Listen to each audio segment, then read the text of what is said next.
Hyperdesi, and it's going to be on a Tombed Valley. The map choice is what I think is so interesting about this particular pick. Yeah. No, Hyperdesi is a great player. I've seen him many times. I've played against him many times. I'm really excited to see what he puts out here. Both Grandmaster Zerg, so it's going to be basically an even match. Frostswarm, we've seen great ZVZ, but we don't know on Hyperdesi's. No, we have not seen Hyperdesi ZVZ so far. I have actually not seen this player at all so far in the ISTL, so I don't know how he is going to be performing. But I mean, he got the pick, he got the nod from Team Optik. He has to win here. Otherwise, Frostworm is going to be putting Team MxG up 3-1. Yeah. So definitely a very critical game for Team Optik. But if our red Zerg player, who is spawning down here in the bottom right, can actually seal this game and seal this victory, he will put his team into a very winnable position. So can he do it? He is our red Zerg player. He is spawning in the bottom right. For Team MxG, he is Frostform. And then in the top right, we have, playing for Team Optik, we have Hyperdesi. We have Hyperdesi. Now, again, this is the only player. This is the only player I've seen from Team Optik so far that is actually playing without the Optik tag, for Yeah. one thing, and also he is a player that I have not seen so far in the ISTL. So I'm starting to try and I'm a little bit suspicious that this might be a relatively recent pickup for Optik. Yeah, and I mean, they might have not played him last time because there just wasn't very many good situations for him. But maybe his ZVZ is really strong. That's why they are putting him in against Frostworm. Oh, so now I have the now we have a good idea of why it was that Team Optic played or is choosing to pick this map. Apparently, Frostswarm is playing in a room where the current position of the sun is making it very difficult for him to see anything on this map. I totally understand. I had to move my computer because I used to have that same sort of problem on Chikura's Plateau when that was early on in the map pool. So, Yeah. will Frostswarm actually be able to overcome that slight disadvantage? This is something I think every single Starcraft player can at least sympathize with a little bit. Yeah, I'm gonna be honest. I can't stand the dark maps. It's just so much more uplifting playing on a map like Ohana. I really like doing my practice and my coaching on Ohana, just because it's such a bright colored map, and it's such a. And then you go into Entombed Valley, and it's all dark and grim and stuff. And like, yeah, sure, that's good and all, but it's nice playing on those bright colored maps. If I'm gonna have a war, I want to have a war in a brilliantly colored environment. In a Damn it! happy Don't environment. don't make me fight a war on a depressing planet. Why are we even fighting over this rock in the first place? Come on, guys. Yeah. All right, so we have a slightly earlier expansion coming down here once again for Hyperdesi, but he also had an earlier pull out, so he's definitely figuring out how to optimize his mining just a little bit better than Frostworm, at least in the very early opening stages of this game. It could also be because of the typing that Frostworm is actually forcing Yeah. himself to do just a little bit earlier. But I'm trying to figure out how you as a Zerg player are able to get down both the faster pool and faster hatch rate timing. Yeah, I don't know. I mean, maybe he cut one drone, but I mean, in the end, yeah, talking does delay mineral stacking and stuff, but it really won't make a ton of a difference in the Yeah, end. it definitely won't. But what else are you going to talk about in a mirror matchup with both builds Exactly. are so closely linked? It's one of the challenges as a caster trying to figure out just how to make the early stages of these mirror matchups interesting. I mean, well, the one thing is with PvP, the few minerals here and there actually make a huge difference because there really is a very small amount that you can performance for your units.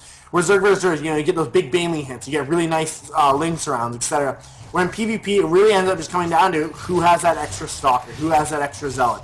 And then, of course, yeah, there's some control behind it. But when it comes down to, three stalkers, who got that one stalker out a few seconds earlier? Well, we did just have a potential Overlord pickoff here for Frostswarm, but Hyperdesi was able to utilize those two scouting zerglings to buy his Overlord just enough time to get into a position where he's going to be safe from that mean queen who really wanted him dead. So a nice little save by Hyperdesi, trading two zerglings to keep an Overlord alive. And Yeah. once again, for Frostworm, he is moving out on the map now with, by the looks of things, 6 Zerglings. No, just 4 Zerglings. He is going to be putting on just a little bit of pressure at the front base of Hyperdesi. Hyperdesi is getting that Spine Crawler and Baneling nest up, but he has only a few Zerglings, so he has enough Zerglings here to actually push back these Zerglings for Frostworm. Yeah, and I mean, this is a map that just with the way that the ramp to the main is not really like tucked near the natural. It makes it very hard to defend with spine crawlers and SimCity, etc. And so, I feel like getting a few extra lings and skipping the spine crawler is almost a good idea on this map because it is, that spine crawler is going to get into a position where he doesn't block off the ramp to the main base. So it does allow for some ling run bys, where the spine crawler really won't do very much. Yeah, it's definitely true. This map is I can't tell you how many Zerg versus Zergs I've lost on this map just because they're like, "Oh, you've got defenses at your natural. I'm gonna run straight into your main," and I'm like, Yeah. like there are now 10 Zerglings in my main and there are 20 Zerglings in my natural and I can't defend both places at once. Zerg versus Yeah, Zerg can be exactly. so frustrating sometimes. All right, well we do have this early third base going down here for Frostswarms, but Hyperdesi is going to of course see it. Now, is Frostswarms actually going to try and defend this third? It does look like with the looks of things that there is going to be enough Zerglings out on the map for Hyperdesi to actually deny it. We have a lair going up for Hyperdesi behind this also, but the lair for Frostswarms does look like it's going to be done just a little bit earlier. Gases for all 3 gases are already down in the field for Hyperdesi, and Frostswarms by contrast is actually taking all 4 gases right now. So both players again are very, very closely linked in their builds, but the cancellation of this hatchery is kind of a significant deal. Yeah, I mean, 75 minerals, and then he had to make 2 extractors. In the end, close to about 100 minerals that he lost. But I mean, in the same time, his third still will be ahead of Hyperdesi. Look, Hyperdesi is just putting his third down now, and Frostswarms is already 33% done, or 25% done. And so, I mean, in the end, it won't make a ton of a difference, but of course it does factor in. All right, well we do have now also a Spire going down for Frostswarm, so he is Oh, taking a very little early bit. Spire. He's taking a little bit of a gamble here, completely neglecting that Roach Warren. And Hyperdesi is going for Roaches. He's getting that Roach speed and +1 attack upgrade, and he's also throwing down an Infestation Pit. So this Infestation Pit should be done just around the same time the Spire is done by the looks of things, because Infestation Pits only take half the build time of Spires. Yeah. But That's big, though. Canceling that third is yeah. huge. Like, in a ZVZ matchup, that's big. The other thing is he got some lings that are working down the rocks, which is a pretty big pickup. But I mean, all in all, the roaches will not do that much damage on the map. It's a pretty long rush distance to the main of Frostswarm, and so on that way you can pick off so many of those roaches. The thing is, I really like the fact that he's opting to go Muta play in this map because there is this big like triangle kind of wedge in the map between the third, the main, and the natural. Mutas can fly back and forth over and over. I will never go 3-base PvZ on this map unless I open Stargate or something that can deal with early mutas because they are so annoying on this map. And that's why I really like the fact that Frostform is going for those mutas instead of roaches. Well, there are going to be infestors out on the field for Hyperdesi by the time these mutas are really able to accumulate to the numbers where they can cause a big threat. That will give Hyperdesi the advantage in a straight-up fight, but you're right, Niter, the triangular positioning of the third base natural and main do allow mutas to maneuver very, very well on this map, provided they can avoid being fungled by those investors. So, Yeah. kind of an interesting dynamic that we have playing out here. I really like seeing Zergling Muta versus Roach Infestor. It's one of the more dynamic Zerg versus Zerg unit compositions. Yeah. And I mean, you see the Hyperdesi, he's already preparing. He's already putting spore crawlers down in his base. But his third is so late. It is like, it's going to be twice as long away. And Frostswarm is already up and mining. It's almost fully saturated.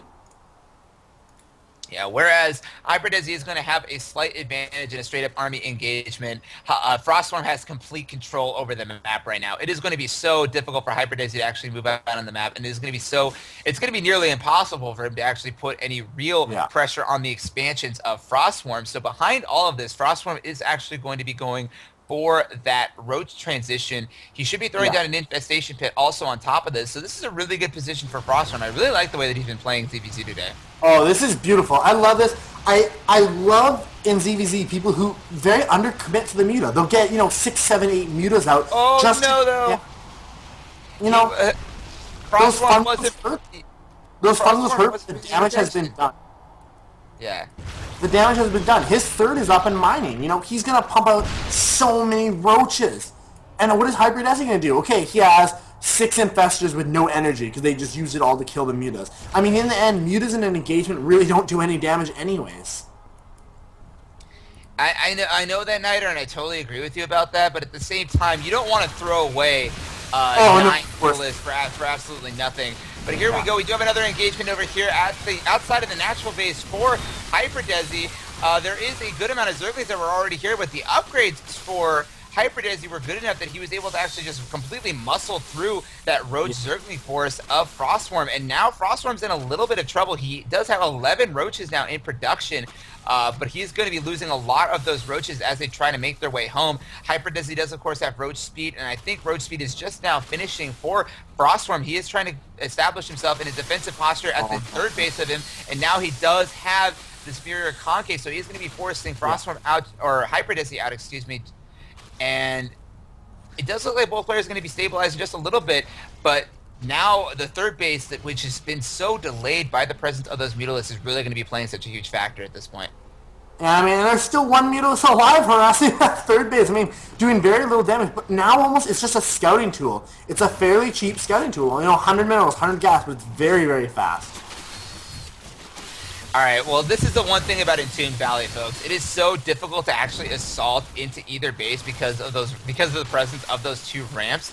Yeah. I think both players are really going to be in a position where they're not really able to attack each other. I would really like to see a fourth base coming up here for Frostswarms, but he does make a charge up that ramp. He is going to be forcing those investors back to the top of the main ramp for Hyperdesi, and now the supply advantage is Frostswarms. He is up to 144 supply to 122, but again, the superior defensive positioning of Hyperdesi does allow him to push back those Roaches. And again, I'm really looking for a fourth base from Frostswarms. I mean, this is exactly what Frostwarm wants to do, though. In ZVZ, once you get that one base up, you can have no mining from it, and your opponent not have a third, and just the fact that you can produce more units puts you ahead. And so you're at this position. Once he has a third base mining, we have a little bit of engagement up here, but it looks like he's just going to back off. Niter, we have this one Mutalisk just picking away at the hatchery of Hyperdesi. He's already got the hatchery down into the red. Oh my goodness. That is the hardest working Mutalisk I think I have ever seen. Yeah. And I mean, with a hatchery with 200 health, if he sneaks 6 or 7 roaches in there, he can one-shot that. Not even just a few Roaches, you can also just sneak in a few Zerglings and take it out. And Yeah. it does look like Frostswarm is again going to try and charge up this ramp. There are no infestors over here for Hyperdesi, but he does have the superior positioning anyway, so Frostswarm's push will be denied. But behind all of this, Frostswarm is taking that third base. We still don't have Hive Tech out in the field, but we should be seeing it any moment now. All right, so again, the Frostswarm just has a much better economy than Hyperdesi does at this point. It is 52 drones to 60, but at this point, Frostswarm has a much superior gas income. He's got those 2 extra extractors. He will be going up to 4 extra extractors once he gets that fourth base up in mining. But he's really sticking to this roach tech at this point. He hasn't even thrown down an infestation pit. There it goes now. Meanwhile, Hyperdesi is going to be swapping into Hydralisk tech from here. Yeah, and I mean, like I said, I keep saying it, that Hydra Den with a small economy, you just can't pump out enough units. It's just not, they're not cost efficient compared to infestors.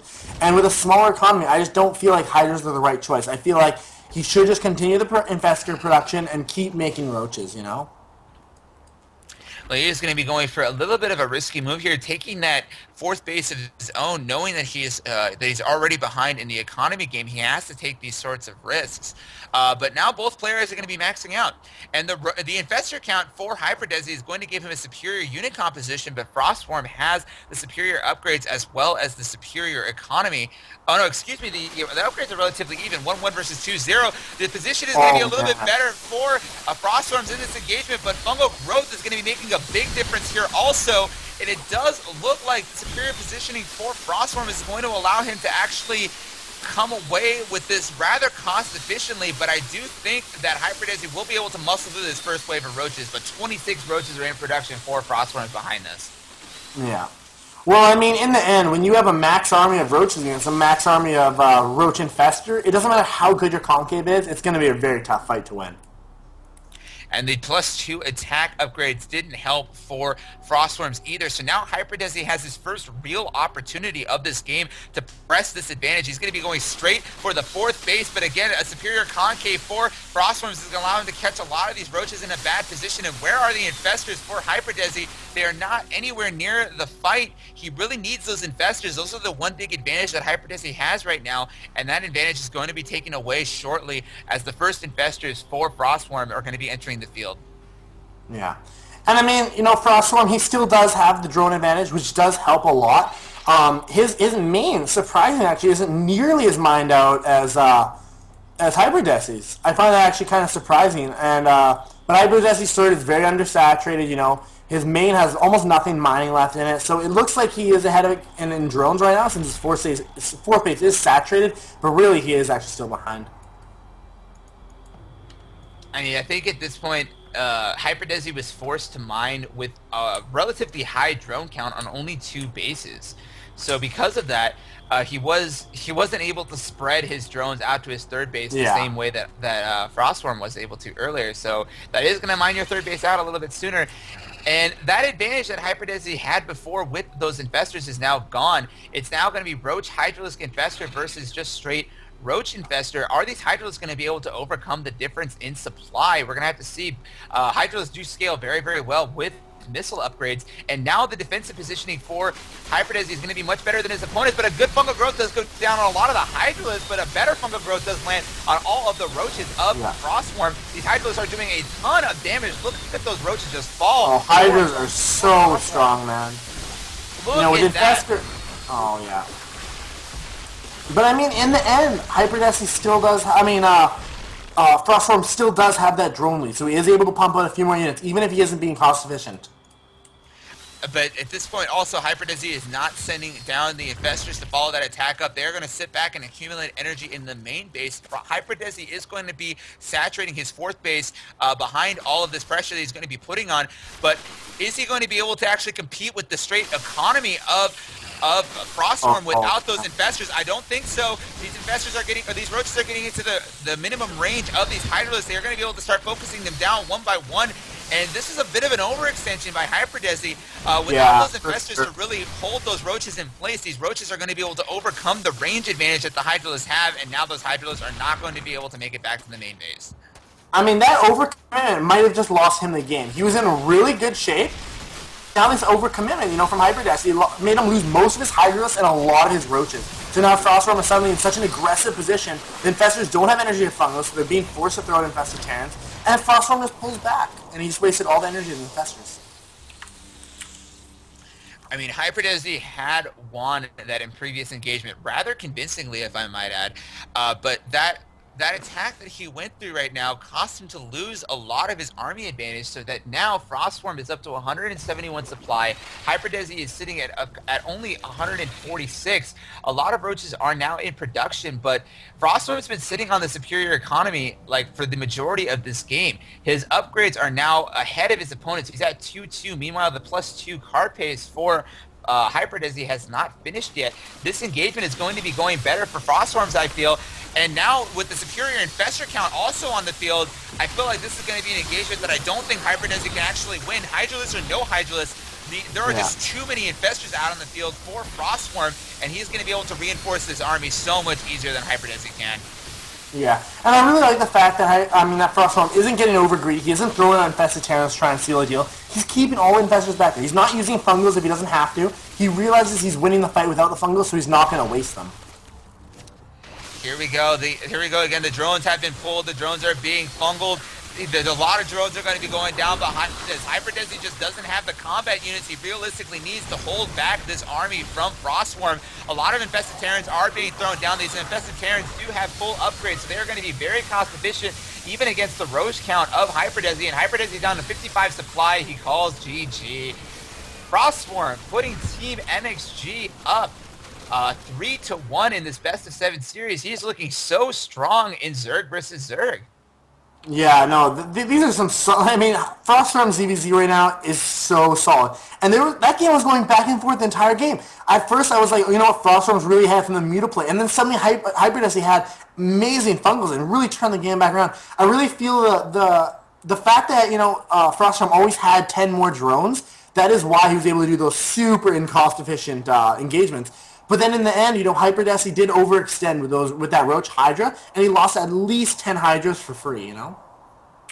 Yeah, I mean, Hyperdesi did really have a really solid opportunity to take a real big lead in that game. Hydralisk are the superior unit, are the superior unit in the late game.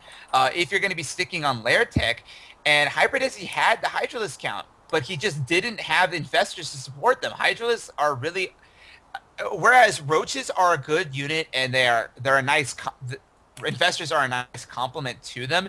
You Yeah, really need infestors with Hydralisk in order for yeah, Hydralisk to really be able to do very much. Otherwise, roaches are able to get right in the face of Hydralisk. They don't have that range advantage anymore. And without fungal growth to keep those roaches in place, I mean, you're losing a lot of the advantage you have with Hydralisk also. yeah. So, I mean, Hyperdesi had a really good opportunity, but that overextension was just a little too much, and it allowed Frostswarm to take the lead back, and he was able to execute from there. So Frostswarm's been looking really, really strong in Zerg versus Zerg, and at this point, I don't think Team Optic can afford to send out even another Zerg at this point. They really need to send out either Mind Feast, who I think is their ace player, or they need to send out one of their Protoss players